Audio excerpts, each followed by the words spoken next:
For 2 years, CEO Eleanor Vance barely registered Elijah Carter. He was the quiet, black single father, the phantom engineer who kept Ethel Corp's intricate systems humming, always vanishing before a thank you could be uttered. Tonight, in the hushed elegance of the Obsidian, Eleanor saw Elijah, not in his work uniform, but in a tailored dark suit, seated across from Dr. Lena Sharma. Lena, a woman of striking grace, held his hand. Elijah's smile, a profound warmth Eleanor had never witnessed in the sterile halls of Ethel, illuminated his face. His rich, brown skin caught the soft, ambient light, his close-cropped curls a stark, dignified frame against his strong jawline. Eleanor's breath hitched. If this man, this vibrant, connected man, belonged to someone else, what monumental truth had she, the CEO, so utterly missed? A pang of something akin to jealousy, yet deeper, colder, twisted within her. She couldn't know that Elijah and Dr. Sharma were discussing something far grander than a personal connection, a truth that threatened to unravel the very foundations of Ethel Corp. Eleanor Vance had seized the CEO's chair at 34, a brutal ascent that left half the executive team exiled, the other half simmering with resentment. The board, led by the formidable chairman Sterling, had chosen her for her surgical efficiency, her chilling ability to make decisions devoid of hesitation. Her refusal to let human sentiment cloud judgment was legendary. She lived by cold rules, lightning-fast decisions, and hard numbers that could be measured, tracked, optimized. She harbored an almost phobic aversion to emotional complications, a fortress built around her heart. The reason for this impenetrable wall was etched into her memory, a permanent, jagged scar. She had watched her mother, a once resilient woman, crumble into the abyss of depression. A shattered marriage, a man who promised forever and delivered only abandonment, had reduced her mother to a hollow shell. Young Eleanor had made a solemn, unyielding vow then. Never be weak, never be vulnerable, never grant anyone that kind of devastating power over her. This belief had rooted deep, becoming the bedrock of her entire existence. Weakness is a luxury the strong cannot afford. Employees are mere cogs in a machine. Love is a liability, a burden successful people cannot bear. She ran Ethel Corp as she ran her life, with ruthless precision, calculated distance, and an unwavering, almost clinical, focus on results. No one truly knew Eleanor Vance. Elijah Carter, 36, was a black man, a night shift maintenance engineer. He moved through the polished hallways of Ethel Corp like a ghost, keeping things pristine, never seeking recognition. A black man in a world where people like him were typically cleaning the rooms, not sitting in them. He raised his 7-year-old daughter, Maya, alone, a responsibility that shaped every decision, every grueling hour he worked, every sacrifice he accepted without a single complaint. His phone was always on emergency mode, a constant, low-level dread that the school might call at any moment. News of an accident, an illness, a crisis that would force him to choose between his child and the job that barely sustained them. That fear was a constant, heavy weight in his chest. Elijah had once been an exceptional engineer, the kind who saw solutions others missed, who built systems designed to last. But he had buried that ambition. After a tragedy that shattered his world, he chose invisibility over aspiration, because visibility meant risk, and risk meant losing the one precious thing he had left. As a black man who had learned how quickly attention could turn dangerous, blending into the background felt infinitely safer than shining. Maya was unusually perceptive for her age, with deep brown skin like her father's and tight, resilient curls that defied neat braids. She understood the world with a wisdom beyond her years. She often pretended to be fine when she wasn't, a quiet strength mirroring her father's. She had learned to read his moods, to sense when money was tight, to know when he was exhausted. Even through his forced smiles, her greatest fear was simple, yet devastating, that her father would vanish, just as her mother had. That one day, she would wake up, and he would be gone too, leaving her utterly alone in the world. Ethel Corp's power structure was a labyrinth, shaping every destiny within its gleaming walls. Victor Thorne, the chief financial officer, was a brilliant, ruthless manipulator who wielded numbers like weapons. He could conjure profits or make them vanish, depending on how he framed the data. He had built an empire of influence through favors, secrets, and meticulously crafted narratives that positioned him as indispensable. Serena Dubois directed communications and public relations. Always close to Eleanor, she was an expert at polishing Ethel Corp's image until it gleamed with an artificial luster. She knew how to spin disasters into opportunities, how to control the narrative before it could control them. Her loyalty appeared absolute, but in truth, it belonged only to whoever held the reins of power. Marcus Hayes served as chief operating officer, practical, efficient, but still possessing a conscience that occasionally troubled him. He saw more than he said, understood more than he revealed, and carried the quiet burden of knowing things he could not yet prove. Chairman Sterling chaired the board of directors, caring only for deals, profits, and quarterly reports that impressed shareholders. He had placed Eleanor in power because she delivered results, and he would remove her just as swiftly if those results ever faltered. Ms. Evelyn Reed ran human resources, seeing Elijah's quiet struggles but lacking the authority to truly help. She processed his schedule change requests, watched him accept unfair treatment, noticed the profound exhaustion in his eyes, and felt utterly powerless to intervene against Victor Thorne's insidious interference. Eleanor Vance, for her part, ignored Elijah, for reasons that made perfect, logical sense to her. Victor and Serena had defined him from the start as just a maintenance worker, who complained too much, who constantly requested schedule changes, who lacked the dedication that serious, ambitious employees demonstrated. Eleanor was accustomed to seeing people through files and performance indicators. Not with her own eyes, not with her own heart. She trusted her executives to filter information, to bring her only what mattered, to handle the mundane details that didn't require her attention. Elijah Carter, in turn, actively made himself invisible, a silent, dignified protest against a system that refused to see him. But tonight, that invisibility was about to shatter.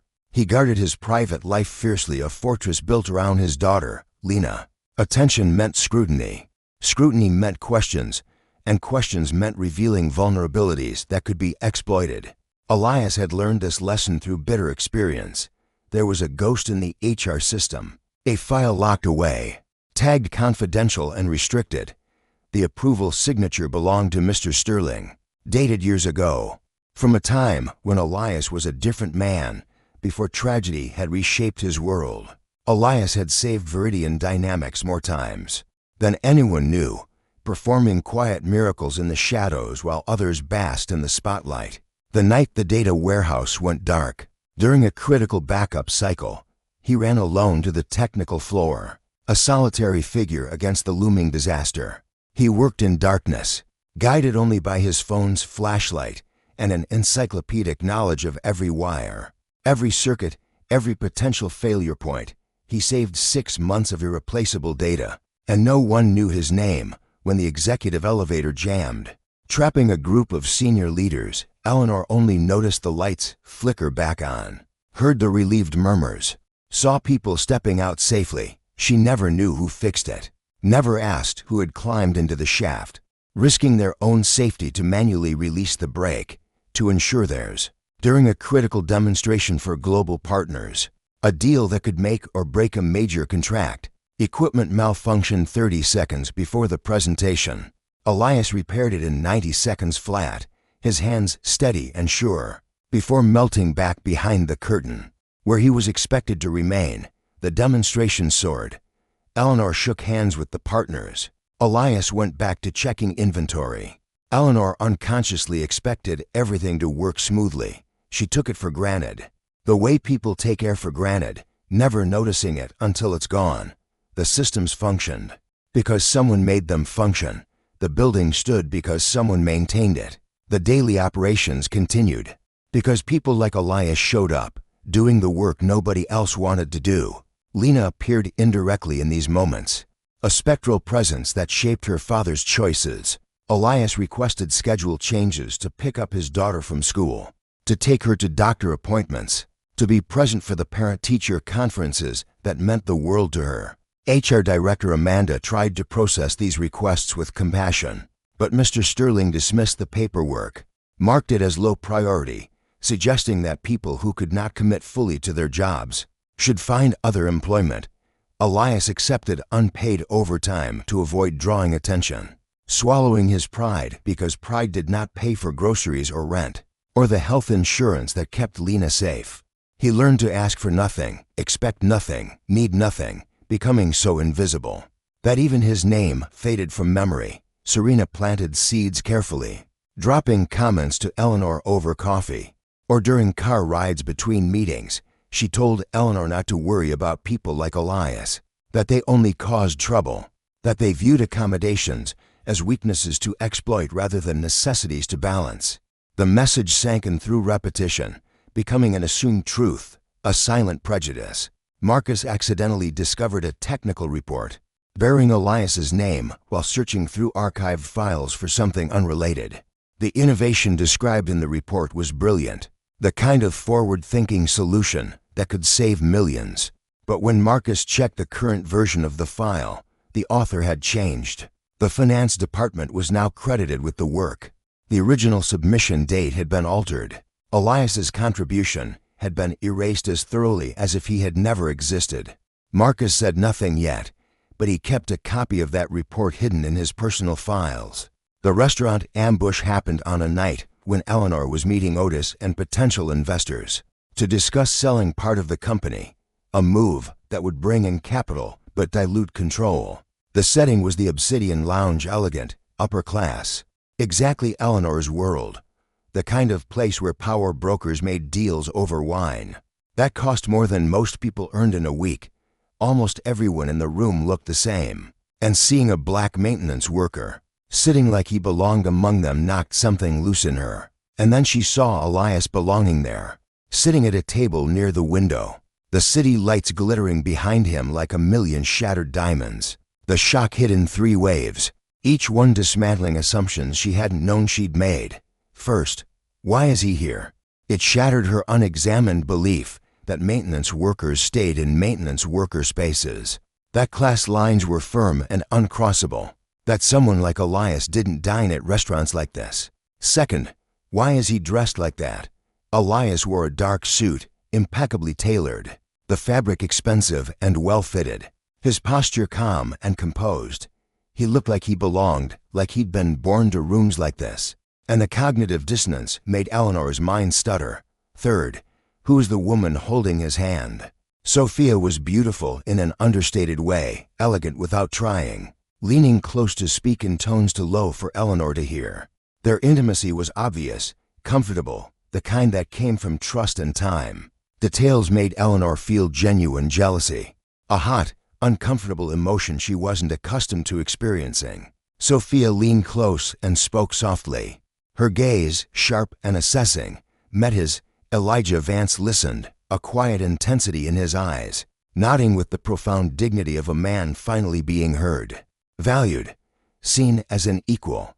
His insights, often dismissed in the sterile halls of Viridian dynamics, held weight here in a way they never did at work. A slow, genuine smile bloomed on Elijah's face. It was a smile that struck Eleanor Sterling with the force of a physical blow, shattering the carefully constructed image she held of him. This was not the stoic, almost invisible presence she passed in the corporate corridors. This was raw, unguarded warmth. It transformed his features, revealing a depth, a vibrant humanity Eleanor had never glimpsed, never dared to imagine. A chilling realization washed over her. She knew nothing about this man. Worse, she'd never truly tried. The water glass in her hand trembled, a silent tremor echoing in her chest. She tore her eyes away, forcing her attention back to Mr. Harrison and the investors, but her gaze, like an insistent current, pulled back to Elijah, to the sight of him being treated like someone who profoundly mattered. Fragments of Dr. Anya Sharma's voice pierced through the hum of conversation.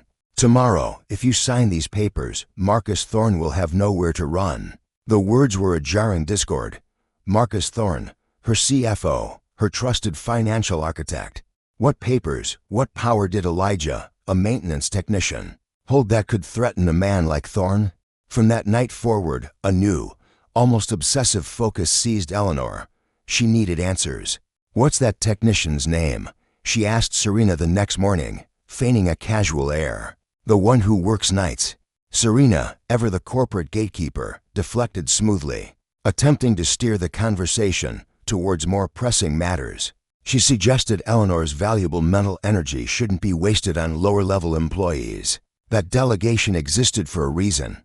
But Eleanor persisted, a CEO's unwavering while pushing through until Serena, with visible reluctance, relented. "Elijah Vance. He's in maintenance." "Why do you ask?"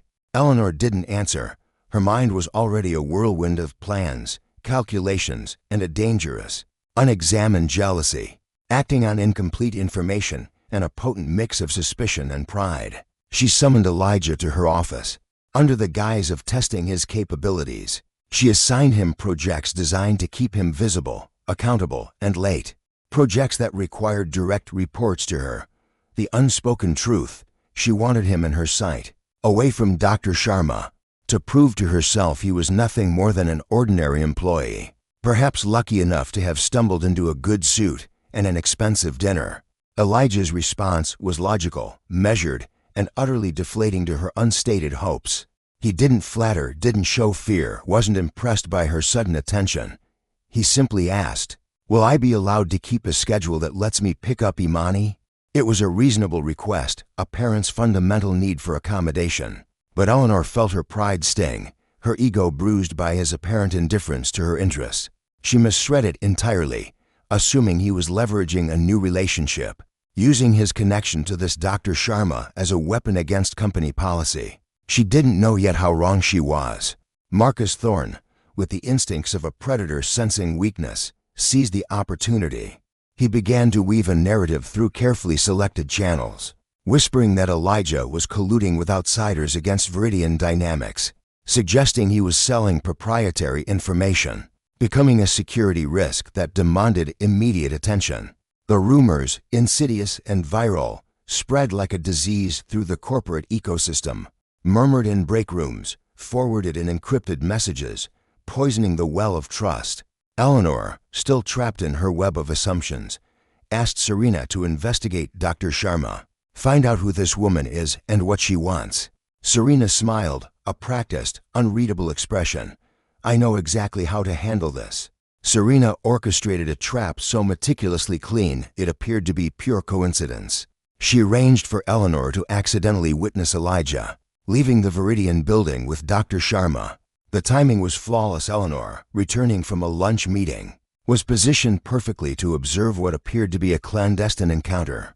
Security cameras, under Serena's control, captured the images. The photos were leaked into internal group chats, presented as organic insider information, complete with commentary stoking fears of data breaches. Pressure mounted, a suffocating weight. The maintenance technician is exposing company secrets. The quiet ones are always the ones you should watch. We need to protect ourselves.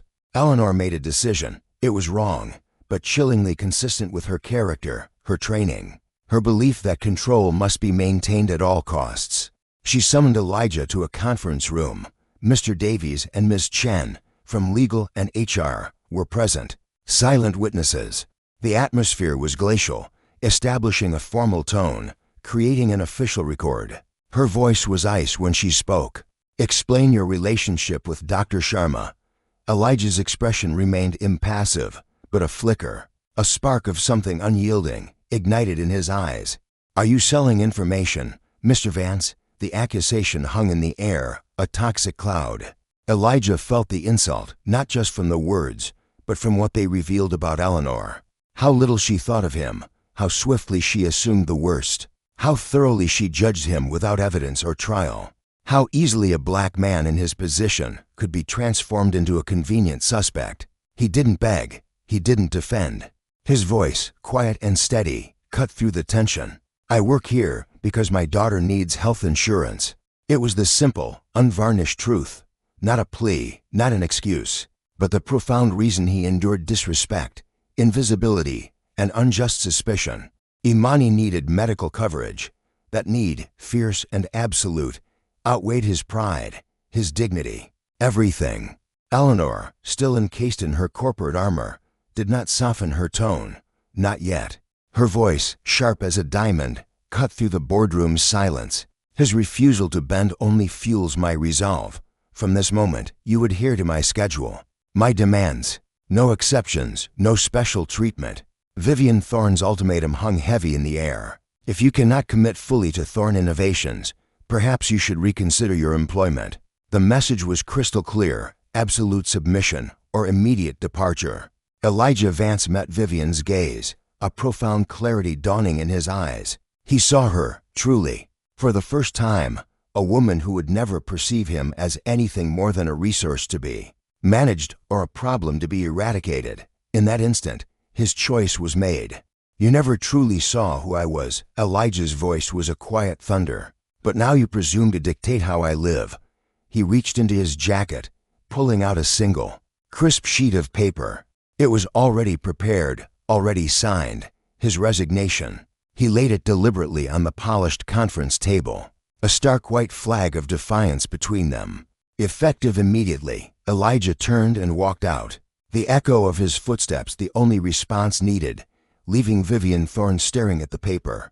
A strange duality gripped her, a hollow victory, a profound loss. Hours later, when Elijah picked up his daughter, Lena, from school, his voice was a carefully controlled calm. But Lena, sharp for her 7 years, saw the tension in his dark, calloused hands gripping the steering wheel, a primal fear, known only to a child who had already faced the void of loss, seized her. "Because of her," Lena whispered, her small voice barely audible. But the meaning was clear. Vivian Thorne, the woman who had etched that unfamiliar strain onto her father's face. Elijah offered no words, but his silence was a deafening answer. Lena turned to the window, her small face set in an expression far too ancient for her tender years. That night, a digital tremor began to ripple through Thorne Innovations. First, subtle glitches, phantom errors, easily dismissed as routine technical hiccups. But the pattern was insidious, a slow, deliberate unraveling.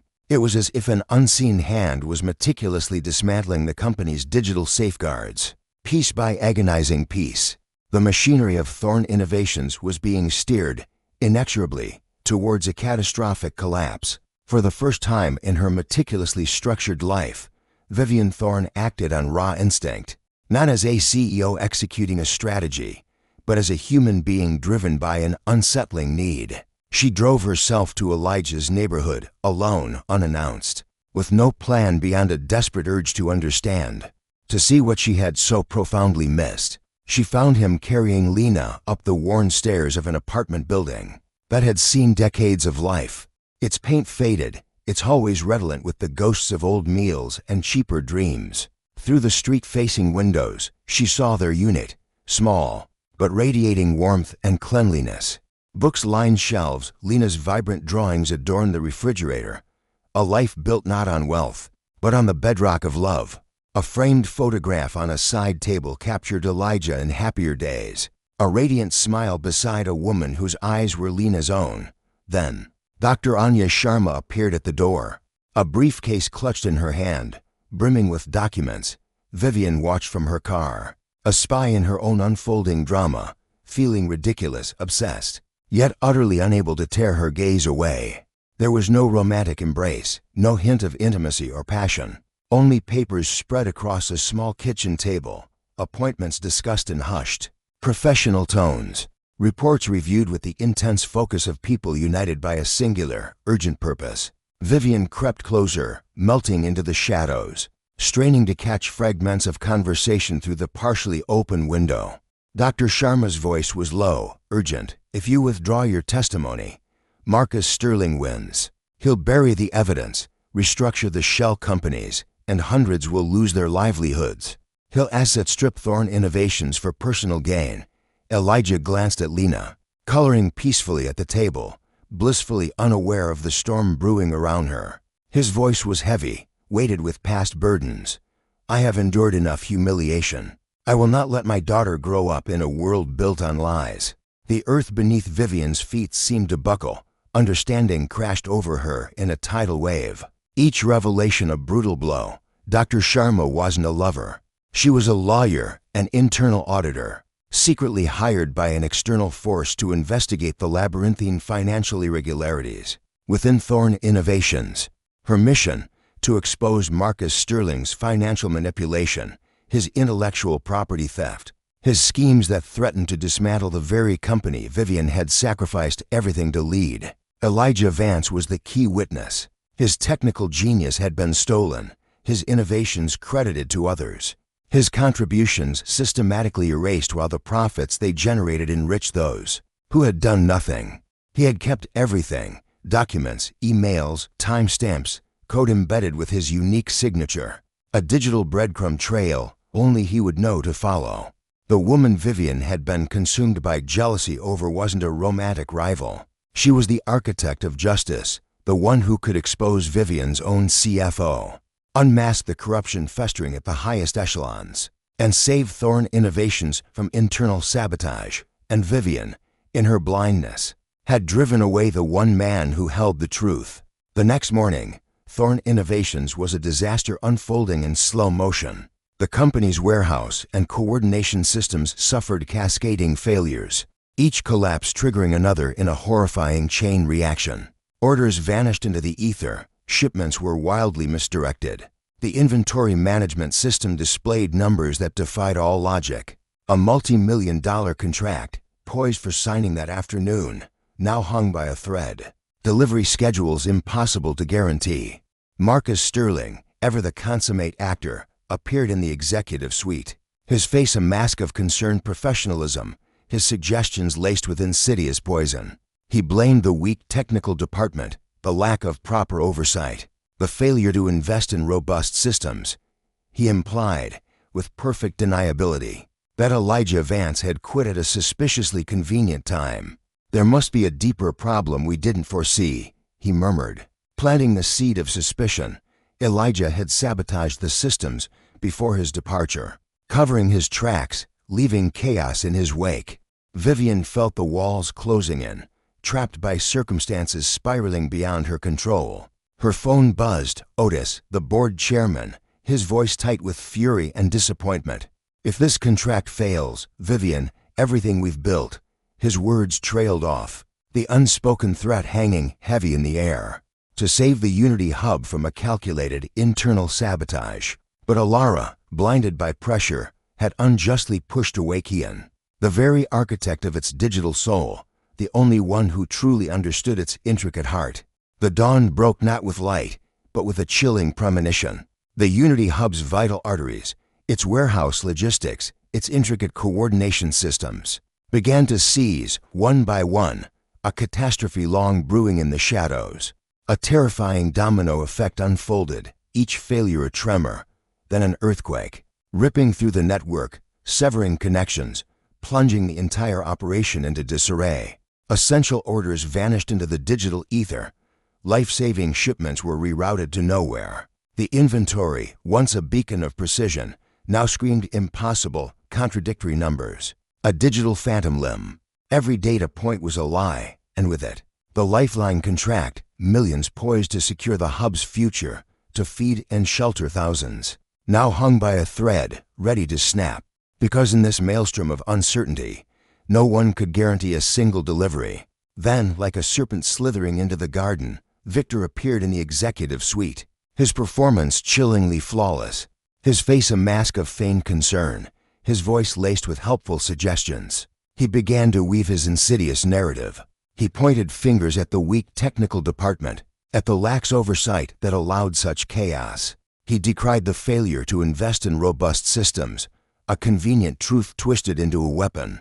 Then, with a casual, almost imperceptible shrug, he planted the seed of poison. Kian. He left at a most opportune moment, didn't he? The implication hung heavy in the air, a venomous gas. Perhaps there was a deeper issue we failed to see, he mused, his words carefully chosen to ignite the fuse of suspicion that Kian, the very heart of their system, had deliberately torn it apart before his departure, painting Kian as a saboteur, a ghost in the machine, covering his tracks, leaving only ruin. Alara felt the walls closing in, a suffocating trap woven by forces far beyond her immediate grasp, a systemic injustice she was now complicit in. Then the call came. Chairman Thorne's voice, usually a pillar of calm, was a raw, guttural growl of anger and profound disappointment. "Alara," he rasped, "if this contract fails, everything we've built, everything we stand for, collapses." The very foundations of EtherCorp trembled, a seismic shift threatening to shatter its gleaming facade. "The board will have serious questions." "Eleanor," the voice echoed, cold and unforgiving. "We cannot afford this operational failure." The threat was clear, a whisper of a guillotine blade: deliver results or be replaced. Serafina Dubois, with the smooth, predatory confidence of someone who'd anticipated this crisis, proposed a solution. "We blame everything on Elijah Vance. Frame it as him sabotaging systems after his termination. Protect the company's image. Move forward." The suggestion made Eleanor Thorne feel a visceral sickness churn in her gut. She couldn't immediately articulate why. It was practical, strategic, exactly the kind of ruthless damage control she would have approved a week ago, without a second thought. But something had shifted within her, a chilling echo of her own past self she no longer recognized. Marcus Mac Jones, EtherCorp's lead systems architect, grew suspicious. His operational mind, a finely tuned instrument, recognized patterns others missed. "This error cascade looks deliberately triggered," he murmured. "The failures are too perfectly timed, too comprehensively destructive to be random technical issues." It was a symphony of destruction, too perfectly orchestrated. He pulled Lena Petrova, a brilliant data analyst, aside, sharing his concerns quietly. Together, they started digging, sifting through mountains of access logs. Finding anomalies that shouldn't exist, Lena discovered someone had access to Elijah Vance's old, locked files recently. The one marked confidential, the one that should have required multiple, high-level authorization clearances. The digital signature that appeared on the access log belonged to Victor Sterling. Timestamp: 2 hours before the system began its catastrophic descent. The pieces were assembling into a picture neither of them wanted to see, but couldn't ignore. Eleanor Thorne made a choice that cost her everything she'd built her identity around. She found Elijah Vance without bodyguards, without the CEO armor she usually wore like protective gear. She went to his apartment building alone, knocked on his door like a normal person, asking for help, rather than a powerful executive issuing commands. Elijah opened the door, his expression, ancient with weariness, closed immediately when he saw her. Not anger, just exhaustion. The look of someone who'd been hurt too many times to risk hoping. "Elijah, I need you to come back," Eleanor said, the words raw, stripped bare of power. Harder than any business negotiation she'd ever conducted. "Temporarily, to help fix the systems. EtherCorp is failing." Elijah didn't soften easily. His voice was flat, a desert wind. "I saved this company once. Tomorrow, you'll forget who I am again." How does this story end differently? Then, a small figure appeared behind her father. Standing in the hallway, Maya Vance, watching this woman who'd made her daddy sad. Her small face was guarded, a fierce, protective shield. Eleanor did the hardest thing of her life, something her pride had never allowed before. She admitted fault, without qualifications or excuses. "I was wrong to judge you. I was wrong about Victor. I was wrong about everything." The words felt like shards of glass in her throat, but she swallowed them, forced them out, because they were true. And truth, she realized, mattered more than pride. She promised something specific, concrete, not empty words meant to manipulate. "I'll restore authorship credit to your work, all of it. I'll protect you from being scapegoated for this crisis. And if Victor Sterling is guilty of what Lena suspects, I'll stand beside you when we confront him, regardless of what it costs me." Elijah studied her face, searching for deception, finding only desperation, and something that might be genuine regret. He set his conditions. "Maya participates fully. No one gets silenced or sidelined. Marcus and Lena serve as witnesses to everything we discuss. And if we do this, Eleanor, we do it right. No half measures, no protecting people who deserve consequences." Eleanor agreed to everything, without hesitation. Elijah discovered the back door in the system that night, working through code line by line, finding the trap door that only someone who'd installed it would know existed. The modification was elegant, subtle, designed to trigger failures that looked like natural technical degradation, rather than deliberate sabotage. The code signature led straight to the finance department's server access, and Elijah recognized the style, the specific syntax choices that marked it as clearly as a fingerprint, Victor Sterling's fingerprint. Over the next 2 days, Elijah and Maya, with Marcus and Lena, reconstructed the chain of events with methodical precision. The system failures were deliberate activations, triggered remotely using credentials that shouldn't have existed outside the IT security team. The goal became chillingly clear through financial records Lena had subpoenaed through legal channels. Crash Ethercorp's stock price through operational disasters, creating panic that would let Victor Sterling and his partners acquire controlling shares at artificially low prices. It was a hostile takeover, cloaked in chaos, disguised as technical incompetence, and it had nearly worked. Lena provided deleted emails recovered from backup servers, showing Victor coordinating with external parties, timing the sabotage to coincide with critical contract deadlines, planning the acquisition down to specific dollar amounts and percentage points. Marcus provided the technical report with altered authorship, along with 6 other examples he'd found during sleepless nights of searching. Elijah's innovations, worth millions in efficiency improvements and cost savings, all stolen and attributed to Victor's department. The board meeting assembled every key player in the same room for the first time: Victor Sterling, Serafina Dubois, Eleanor Thorne, Marcus, Lena, and Elijah Vance. The air was thick with tension, a palpable hum of unspoken accusations. Elijah felt every eye on him, the only black man at the table, a beacon of quiet strength in a room that had never been designed with him in mind. Victor attacked immediately, going on the offensive before anyone could question him, directing his contempt at the easiest target. "What is he doing here?" Victor gestured at Elijah like he was something unpleasant. "Tracking on someone's shoe. He's just a maintenance technician with a grudge and no credibility." The venom in his voice was unmistakable, a prelude to the battle for truth. Elijah Vance didn't flinch, didn't rise to the bait. His voice, a quiet steel, cut through the tension. "That's right. I am just a maintenance technician. But that's precisely why I know which screws in this company were twisted by whom, which systems were corrupted, and which trails were deliberately obscured."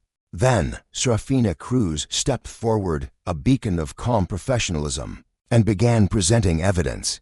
Her voice, clear and unwavering, built an airtight case: phantom access accounts, digital signatures that screamed betrayal, and money trails leading through a labyrinth of offshore accounts and shell companies, each thread meticulously connected back to Silas Thorne, a web of corporate structures designed to hide ownership, now unraveling. Cassandra Hayes, Silas's closest associate, visibly panicked, her carefully constructed composure shattered. She tried to interrupt, her voice rising, attempting to discredit Serafina, to question the very legality of the investigation. Vivian Sterling, the CEO, cut her off with a single, imperious gesture. "Let her finish." The evidence was devastating, undeniable. Silas Thorne had systematically plundered Ethelgard's intellectual property for 3 years, crediting innovations to his department, while the true creators remained invisible. He'd embezzled millions through fraudulent consulting contracts and inflated vendor payments. And when discovery loomed, he'd attempted to crash the company, planning to buy it for pennies on the dollar, to own what he'd been stealing piecemeal. Arthur Finch, the board chairman, watched his face drain of color, from florid red to ashen gray. The implications were a tidal wave: catastrophic liability, endless lawsuits, regulatory scrutiny, and the complete annihilation of the board's credibility if this became public. Vivian Sterling rose, drawing every eye in the room. She looked at Silas, a flicker of something akin to pity in her gaze. "I once failed to see Elijah Vance. I treated him as invisible, because I trusted the wrong people to tell me what mattered. But today, I see with absolute clarity who the real saboteur is." She turned to Arthur Finch, her voice ringing with authority. "I'm calling for Silas Thorne's immediate suspension, pending criminal investigation. I'm requesting a full forensic audit of all financial operations under his oversight, and I'm recommending We cooperate fully with law enforcement, rather than attempting to handle this internally. Silas Thorne was escorted from the building within the hour. His access revoked, his office sealed, his meticulously constructed empire collapsing in the span of a single, brutal afternoon. Cassandra Hayes resigned before she could be fired. Recognizing that her association with Silas was now toxic, the critical contract was saved. Through emergency intervention and Vivian's personal guarantee of performance, Ethelbert Industries survived, damaged but intact. When the dust settled, when the room had cleared and only Vivian and Elijah remained, he said something that left her standing in stunned silence. "I didn't come back for you, Vivian. I came back because Zola deserves to live in a decent world. And I couldn't teach her about integrity if I walked away when people needed help." The words weren't cruel, just honest, and they cut deeper than any insult could have. Vivian Sterling changed, truly changed, over the following months, not just in words, but in actions that fundamentally restructured how the company operated. She made recognition of contributions transparent, implementing systems where work was credited to actual creators, with public acknowledgement and appropriate compensation. She established a fund supporting single parents and caregivers, managed by Lena Petrova, providing flexible scheduling and emergency backup care, a direct echo of Elijah's struggle. She created procedures preventing blame from flowing downward onto the powerless, requiring executives to take responsibility for failures in their departments. Rather than scapegoating lower-level employees, she apologized to Elijah privately, in his small apartment, with Zola coloring at the kitchen table.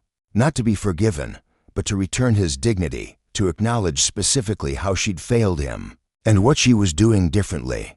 Elijah received exactly what he needed, though it took him time to trust it was real. Not a prestigious title to show off, but stability for Zola, genuine respect from colleagues, fair compensation. He was offered an appropriate position as senior technical project leader, reporting directly to Marcus Thorne, with schedule flexibility built into his contract, rather than treated as a special accommodation. Zola became the door that opened emotions neither adult knew how to access directly. Vivian learned how to talk with a 7-year-old, not as a CEO managing subordinates, but as an adult learning from a black child's clarity, about what felt safe, what felt seen, and what didn't. She didn't buy expensive toys to win affection. She simply sat down at their kitchen table one evening and asked, "How do you want your father to be treated, Zola?" Zola considered the question with her characteristic seriousness. Finally, she said something simple, yet profoundly precious. "Don't make him disappear. Don't make him sad. Just see him." The romance developed slowly, surely, following the logic of shared values rather than the formula of passion. Vivian didn't confess feelings in melodramatic declarations. She simply showed up, consistently, proving through every action that she had changed. She gave Elijah a work schedule designed to always allow him to pick up Zola, never making him choose between his child and his career. She personally signed documents confirming his ownership of technical projects, restoring years of stolen credit. She included him in strategic meetings, valuing his input, treating his expertise as essential, rather than optional. Elijah finally opened his heart one evening when they were walking Zola home from a school event. The three of them moving slowly through streets, lit by the soft glow of street lamps and early stars. "I used to think you didn't know I existed," he said quietly. Vivian stopped walking, turned to face him, her eyes meeting his. "I was wrong." The truth, unadorned, had finally found its voice. No dramatic crescendo, no perfect lighting. Just two souls, Elijah and Eleanor, their paths converging after a lifetime of detours, of almost missing the profound truth of their shared humanity. Months later, the final scene unfolded in the heart of their revitalized community. Elijah, his daughter Nia, and Eleanor shared a meal at the Unity Bistro. Not a fancy establishment, but a vibrant neighborhood hub, filled with the aroma of home-cooked meals and the hum of shared stories. Nia's laughter, bright and unrestrained, echoed through the room at something Elijah had said. Her face, a canvas of pure joy, reflected the peace they had earned.